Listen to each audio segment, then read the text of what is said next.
Welcome, everybody, to our March webinar on contemplating your exit. This month, we're going to jump into a very interesting topic called navigating your family dynamics. My name's Adam Petricoff, and I'm the owner of VR Business Brokers and Mergers and Acquisitions here in Charlotte, North Carolina. And we are extremely happy today to have Robert Caldwell, the owner of Family Firm Resources, to talk to us today about this very important topic. It's very important to me because I actually grew up in a family business, over 90-year-old, fourth generation family business. And so I run into this a lot, and I figured why not get the best local expert in the area to talk about this. So Robert, welcome. Thank you so much for joining us. If you would like to take a quick 30, 45 seconds and give a little bit of background, and we'll jump right into our program. Okay, thank you, Adam. I'm glad to be here also, and nice to see you all virtually. I too, like Adam, grew up in a family textile business, started right after World War II. It started actually about 2 months before I was born. So that's all I had known from an early age. And it was textile business. And as many of you know, what happened to the textile business in North Carolina particularly, we rode that horse as long as we could. And then when after Dad died, I was able to sell the business because it was just not viable anymore as an independent owner to do that. But I saw at the time that there was a big topic out there about dealing with the family dynamics within each of the businesses that I was peers with. And so I went back to school, hung out a shingle to do this work, and have been doing it now for over 25 years. But love doing it. It's a great topic for me. I think it's a really interesting thing, and happy to talk about it today. Well, great. Well, let's jump right in. And first and foremost, I want to give everybody a disclaimer here. That this is not a family therapy session. If you or others who've joined us are involved in a family business and are seeking education, that's great. But this is not to be considered a family therapy session. This is an educational session. And the other thing I just want to tell everyone from a housekeeping, if you have a question, put it in the chat or in the Q&A section, and I will do my best to navigate and try to bring those into the topic right as we're talking about them instead of waiting for the end. The goal is to have approximately 30, 35 minutes of conversation, and then at the end we will have a Q&A section. But if there's something you want, let's jump right in. So this is the overview for today. We've sort of broken this topic down into five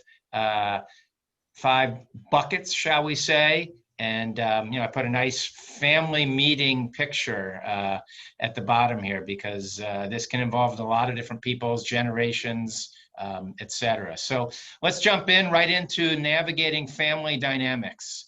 Robert, I'm going to let you take it from here. Again, let's sort of walk this through. We do have a decent amount of slides today, so we will keep this moving. But again, if you have a question, please put it in the chat or in the Q&A section. Good. Thanks. And Adam has kept it from being an hour and 15-minute long MBA class presentation, so we're lucky. The soft stuff. Let's look at that slide. The soft stuff is, as Roger Enrico said, is always the hard stuff, and it sounds contradictory, but for so many family businesses, dealing with the interpersonal relationships is very difficult to do because of historical issues, and that's where I jump in and often get involved with families. So it's always the hard stuff. Roger Enrico knew that as head of PepsiCo, and dealing with it is not for the faint of heart. In navigating the family dynamics, what I help families do is to have honest conversation that is too often avoided.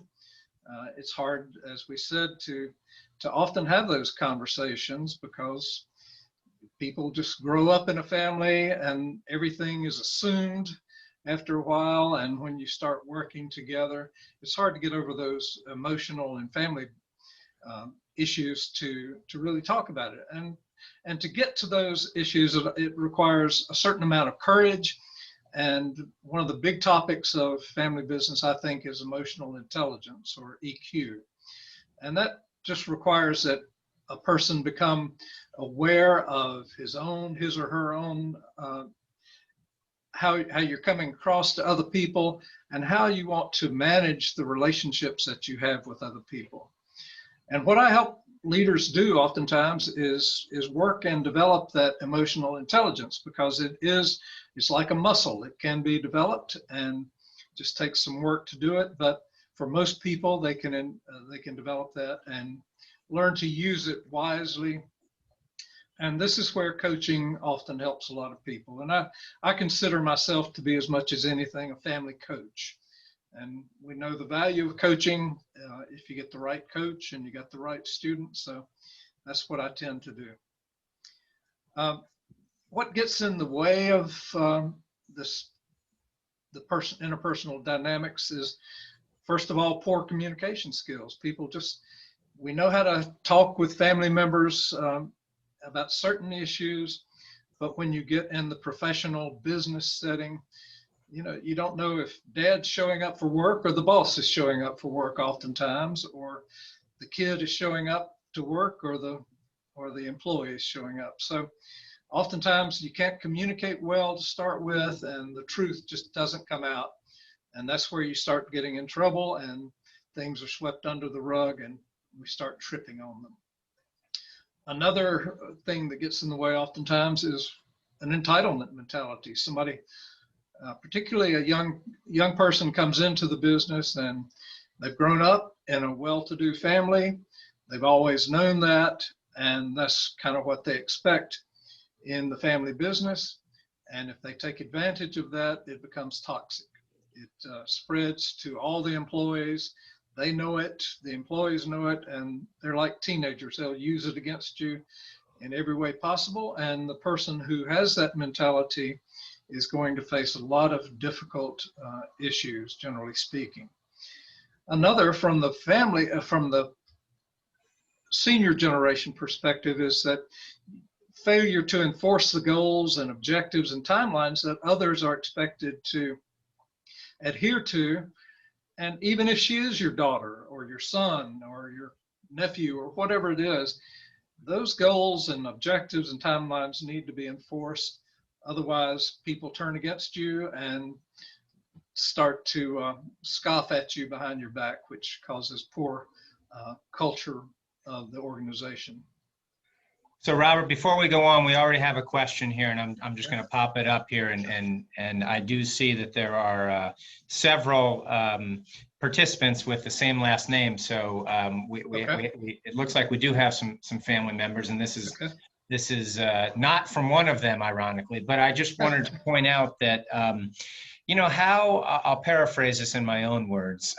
How do you, as say the son or granddaughter of the owner, approach from the fourth generation approaching the third generation, when there is an age difference, there's a generation difference, there's an outlook difference, and the younger generation doesn't feel like the older generation is, young kids today share everything, they talk about everything, whereas typically older generations keep things close to the vest. How do you even start the conversation? How do you try to get the older generation to start engaging in these discussions?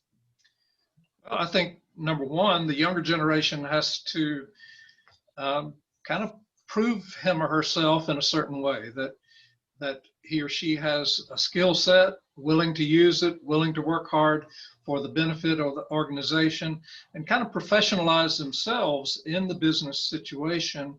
And then they've got a place to stand on. As my mentor used to say, you need a platform to work from. So for me, the platform to work from for the younger generation is that capability. And to bridge that gap, I'll tell you what I did with my father. I mean, I had difficult situations with him. He and I were like cat and dog when I went to work for him, work with him. And after about 3 years of it, I was ready to leave. I was going to go to seminary, I thought. And my mentor took me by the arm, and we had a long talk, and he took me to get some good advice. And I came back and I set up a meeting with Dad, and I confronted him. And it took a lot of courage on my part, and I risked a lot, but bless his heart, he listened to it and sat with me, and we were able to at least start the process. That was 3 years into it, and over the next 12 years that we worked together, we were able to gradually chip away at the hard feelings and learn to be a team, which we did. And toward the end, we were great friends and great business partners. So in essence, earn your credibility to have that conversation through your effort and through your work and through your performance. Right. And you're going to run into situations sometimes where the older generation just won't hear of it. But, you know, that's when the soft stuff becomes really hard stuff and someone leaves the business. I've had several clients where someone gets up and says, I can't take it anymore, I'm out of here. And sometimes it's heartbreaking, but it's oftentimes better for the business. And so here you talk about how this soft stuff, it's hard stuff, but it's also there's financial impact, so it's got to be dealt with. Yes, it is a bottom line issue, and it's often not seen that way by a lot of people who feel that they need to bring on somebody to help them, but they don't see how it's going to benefit the company. But I've had several clients over the years who've said, you know, dealing with this has helped our profitability, and I've seen it happen. So let's move into managing conflict, Robert. Let's talk a little bit about managing conflict. All right. Yeah. First thing about conflict, when I go into a situation, I try to normalize the situation by saying conflict is the norm. It's not the exception. Every family I've ever dealt with has some sort of conflict that's either overt or covert, and really it's the covert stuff that come back to bite you. And the good news about conflict is it can either be constructive or destructive. And I couldn't get my head around how it can be constructive until I saw it in action a few times. And I've seen it where the conflict just got so bad that people had to be honest. And when that happened, new ideas came out, new ways of doing things. The old way of we've always done it this way and we're always going to do it this way has to get pushed to the side, and new ideas come along. So, excuse me. Okay. Minor error on the operator stuff. Let me get down to it here. Okay. There we go. Sorry. Okay. And of course, how you deal with the conflict determines how it's going to be impacted in the business. If you do it wisely, it can be a healing experience. If it's not, it can blow up everything.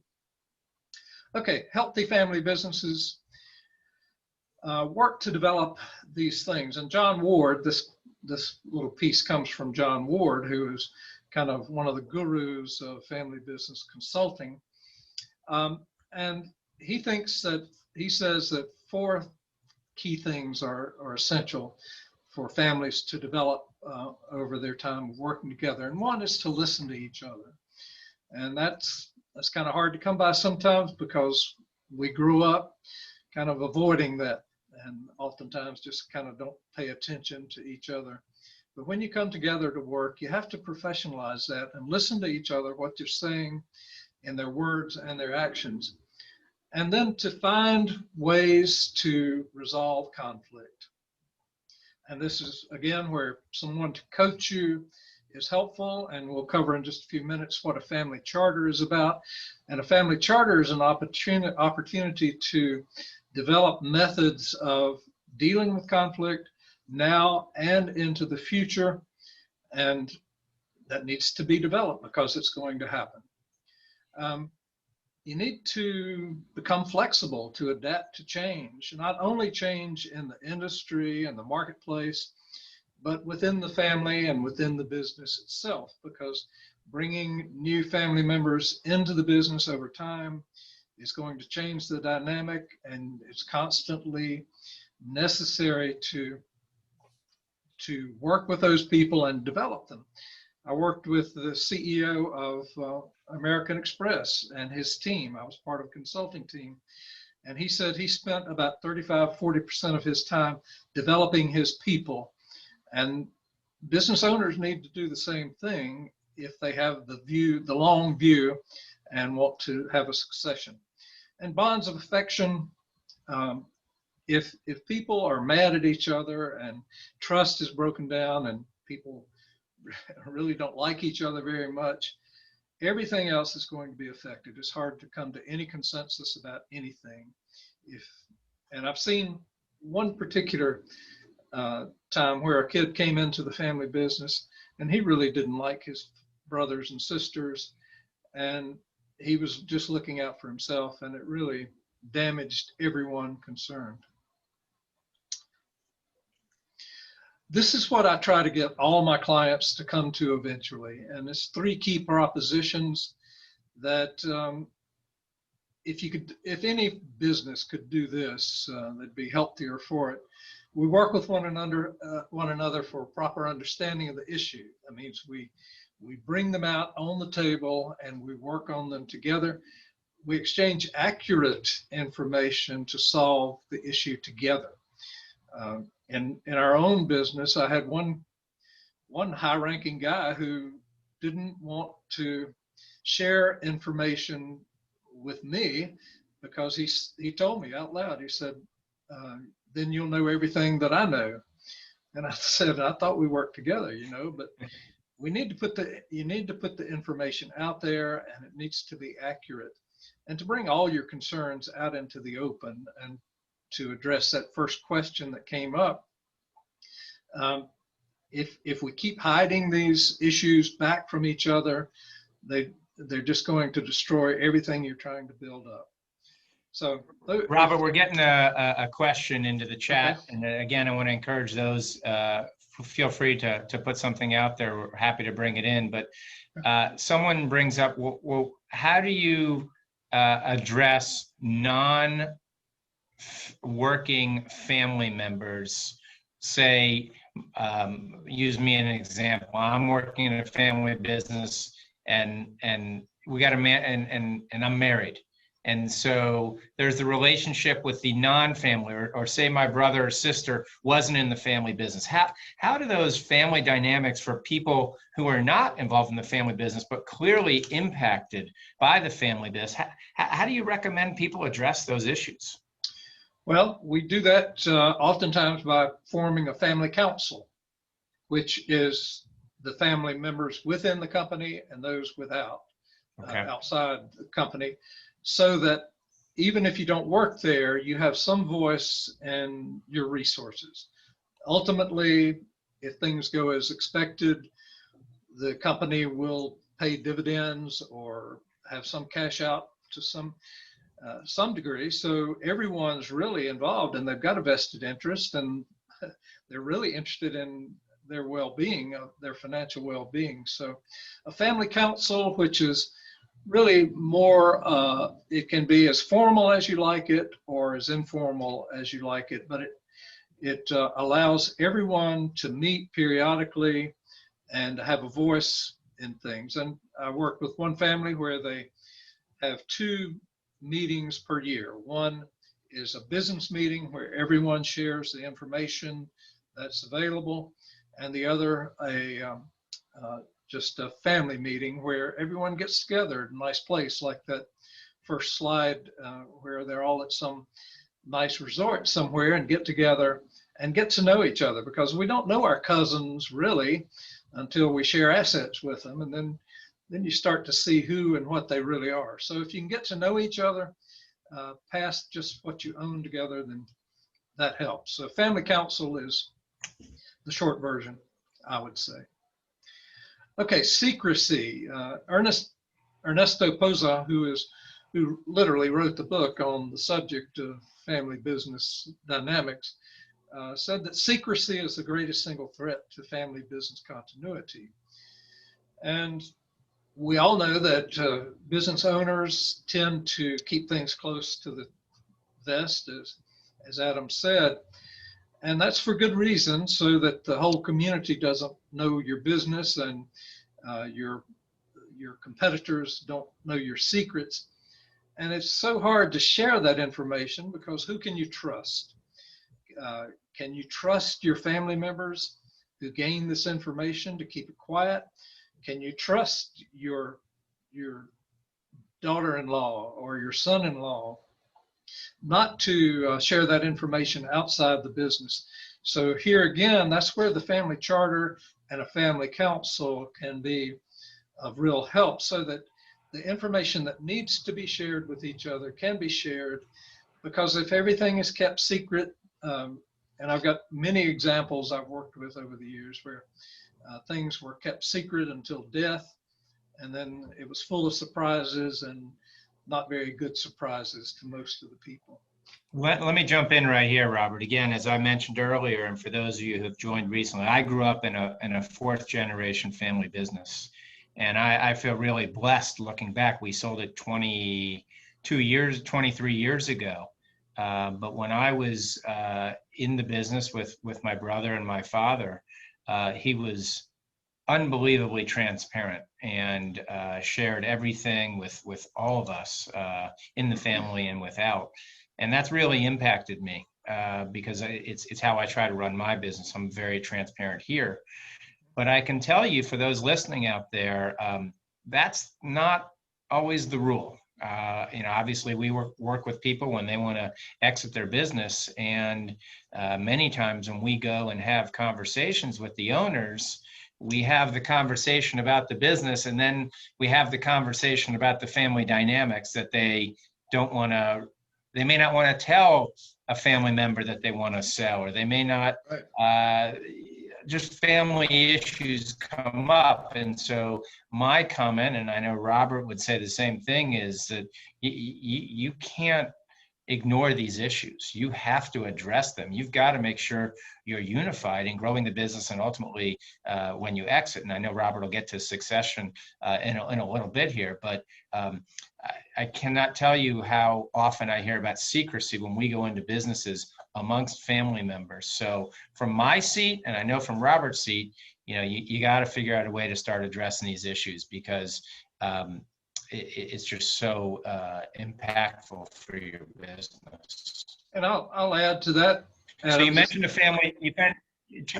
Go ahead, Robert. Go ahead. Okay, briefly, our family CPA was my dear friend, and he helped me. He was older, and he was Dad's contemporary, and he was someone I could confide in, and he would work as an intermediary between me and Dad to help Dad share this information that needed to be shared with me, and it was vital that we had someone like that to do it.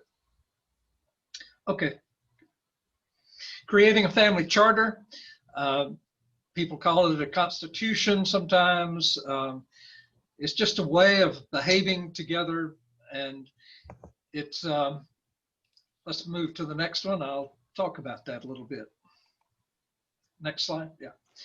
And it's a social code. It's what the family develops together that states what our principles are, what our values are. This is how we have run this business. This is what it was formed on. And this is how we want to run it into the future. And the key word here, I think, is acknowledged.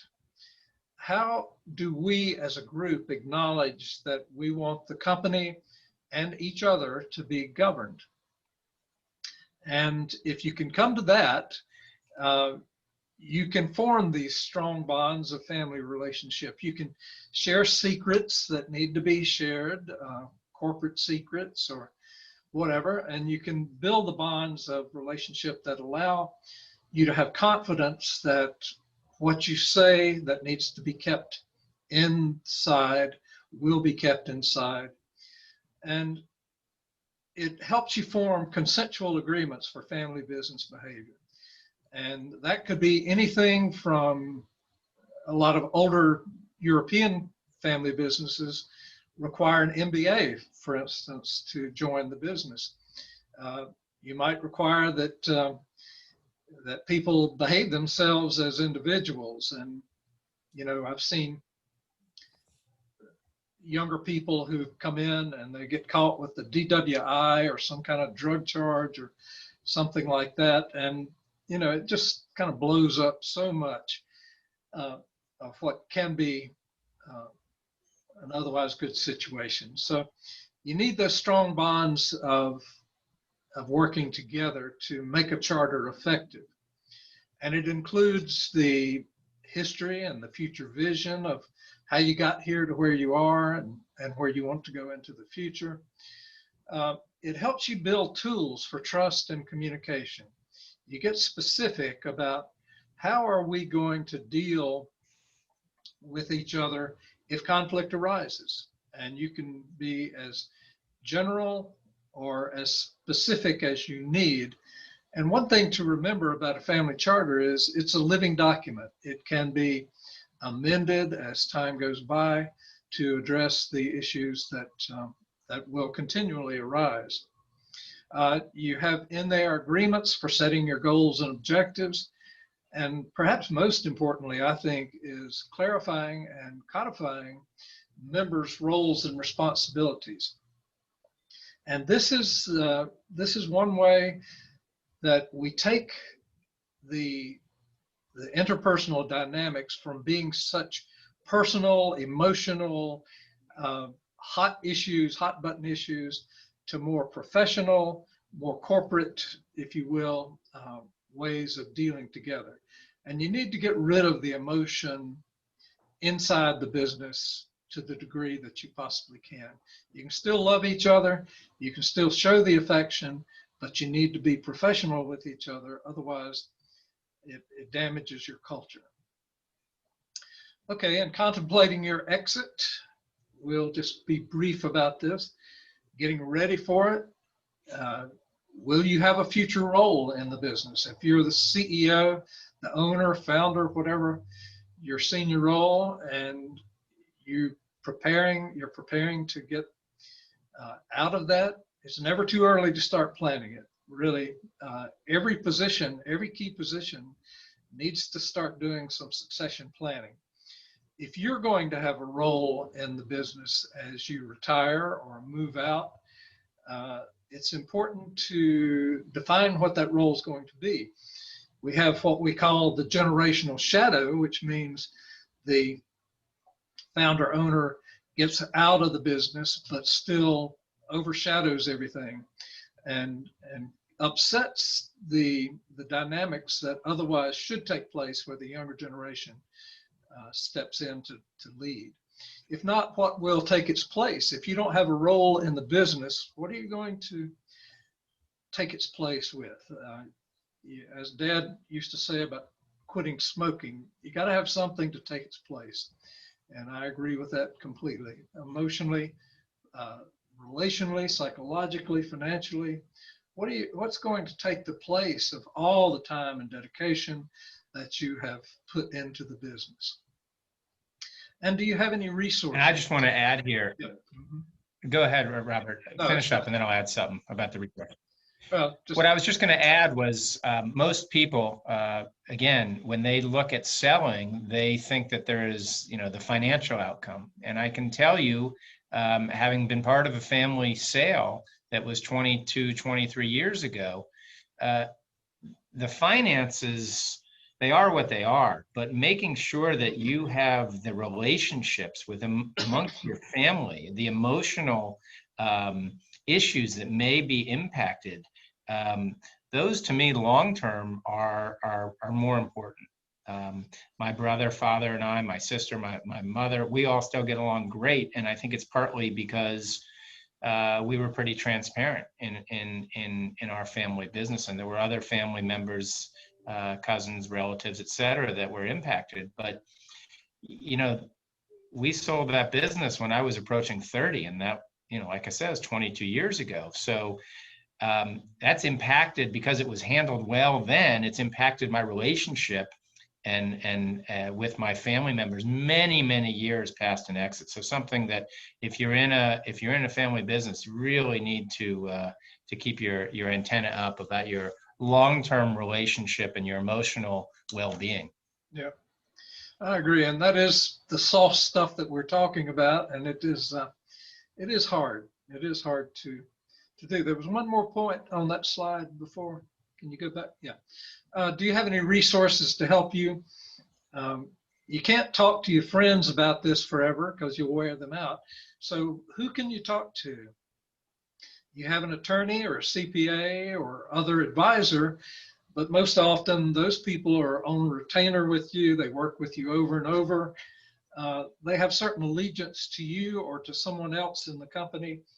And it's oftentimes you really don't have many people to turn to help you think through and work through the issues that you're going to face as you prepare for succession. I had a client up in northern North Carolina, and she called me, and I became part of her team. She was getting ready to pass the business on, to sell the business to her son, and she surrounded herself with a team of advisors to help her deal with all the various aspects of doing it. And it was very wise of her, and it really helped make it successful. Okay. Well, let me just add something here about team. You know, I work with, you know, all kinds of attorneys and financial advisors, CFO, source, you know, companies that do books, many of which some of those are on this call today. But, you know, Robert and I were introduced by a good attorney in town, Matt Joyner. And so, you know, it's really important, if you don't know someone, start with your trusted advisor, start with your attorney, start with your financial advisor, start with your accountant, whoever does your books. They know people. They may not, they should probably quickly recognize, hey, this is outside of my lane, but they have resources. So do not be afraid to tap in to your advisors when the time is right, or when you feel like you need to be having these conversations. Because Robert's correct. You will need resources to handle these topics. I'm generally referred in by one of those advisors too. Exactly. Where succession fails, the statistic is that 97% of the work that your professionals do on legal, financial, investment, insurance, all those topics, they're going to be correct. They're very good about what they do, and many of you on the call work in that world, and 97+% of the time you're correct. But to get help on the human side, and where businesses and wealth transfers often have the hardest time, is the hard part. Where do you find that kind of help to walk you through succession and wealth transfer? So you can turn to those other people, but that's where 30% of a generation of family businesses will succeed and pass to the next generation. That means 70% of family-owned and closely held companies won't make it successfully to the next generation. That because they oftentimes don't get help on the human side. Certainly there are market issues and issues with how you run the business, but oftentimes too, it's just those human errors that we make that cause trouble. Last slide for me, what I do as a family coach is I help people establish a process for working together. How are you going to work together with your family?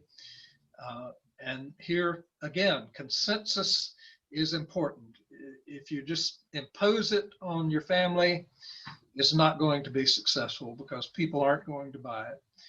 And if you can get that consensus, and that's where a family council and a charter come into to be very helpful, then we can keep the process moving. We can My job is then to push lovingly, I call it lovingly push the process to keep people doing what they say they want to do.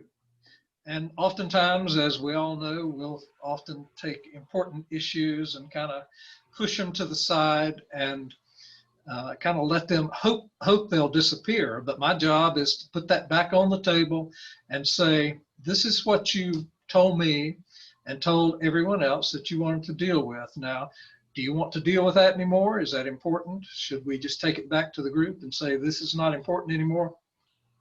Or should we continue working on that issue and keep people practicing what they say they want to do and what they preach? Yeah. So I just got a question in from a financial advisor. And we're going to leave it up to questions right now, but older generation wants to sell to the younger generation. Younger generation is offering 50% of what the older generation thinks it's worth. This is more directed at me, Robert. How do you suggest we resolve it? And it's actually very common. It's no different whether you're in a family business or not. Buyers always want to buy it for less than the sellers want to sell it for. So working with professionals, we encourage people to get a third-party certified valuation and let people, again, who are experts in determining value of business, come back as an independent party to help the various generations, various family members resolve what the business is actually worth. So that's something that is real important. And then the second dynamic of that, and I know for those financial advisors who are out there that, when you do that, you can really maybe look at it a little differently from a tax perspective. You may not want to get all the money at once. You can take structured payments.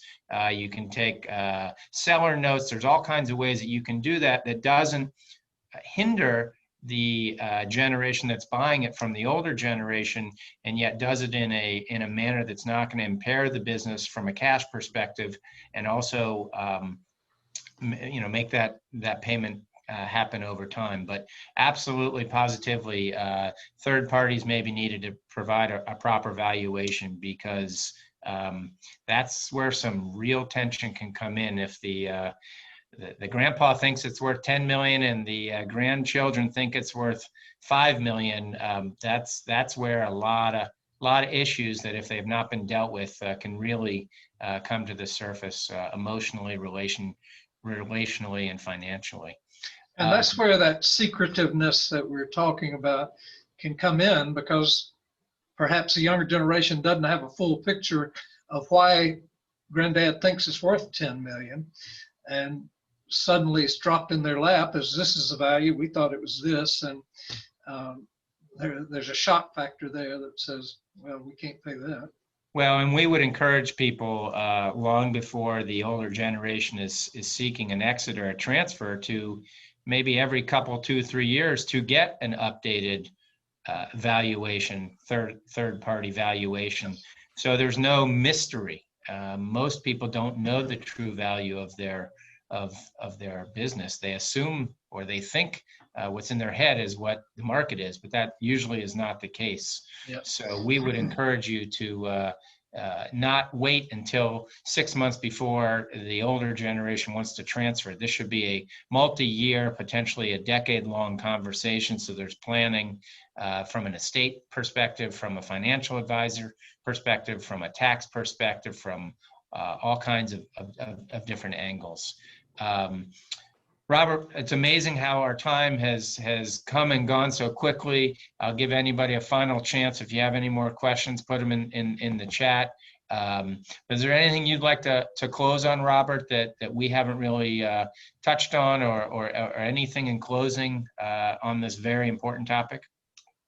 I just, to me, the thing that's really been most important to me as I've worked with families over the last 10 years or so is this idea of the family charter, just putting down in writing as a group where you come together and you meet and you have someone facilitate that meeting, so that the boss owner isn't facilitating the meeting also, and so that everyone feels that they can fully participate and have a voice in what's going on. It's those people who don't have a voice in their own resources where most of the issues come from. And if you can gather around for a few meetings to put together a family charter, you will desensitize these really sensitive issues and make them kind of routine. This is what we talk about at all our meetings, and we have an agenda that deals with these sensitive topics along with the hard issues that we all deal with. So I would just encourage every family that works together, every closely held company, even if you're business partners, to come up with those kind of things and desensitize the emotional issues so that you can deal with each other in a much more professional way. Well, Robert, this has been great. This is a hugely important and to me, as I mentioned, personal topic, having grown up in a family business. And I can encourage, I would encourage everybody, this is not quick and easy stuff, but that's my job is to bring these topics out to the greater community here. We're here to try to provide resources, and Robert has been great about that, which leads me to my final slide. Next month, we're going to have Mac Lackey, who many of you in the business community may know. He will provide a very unique perspective on having started, grown, and sold 6 different companies. He has exited 6 companies. So he's going to share some of his war stories, success stories, and things you should be thinking about, whether you're going to sell in 5 weeks, 5 months, 5 years, or never. He's just learned a lot of great real world lessons, and we're super excited to have him on next month. But Robert, thank you so much for your time and your excellent points and a lot of gold nuggets. I will make sure anybody who has participated in this will get a copy of this slide show. And here's our information. If you have any questions, any follow-up, a good old Google search for Robert or myself, we're happy to help you or put you in touch with people that can be of assistance. So thank you all very much for your time, for your questions. Robert, it was fun, and thank you for your time, and thank you, everybody. Thank you.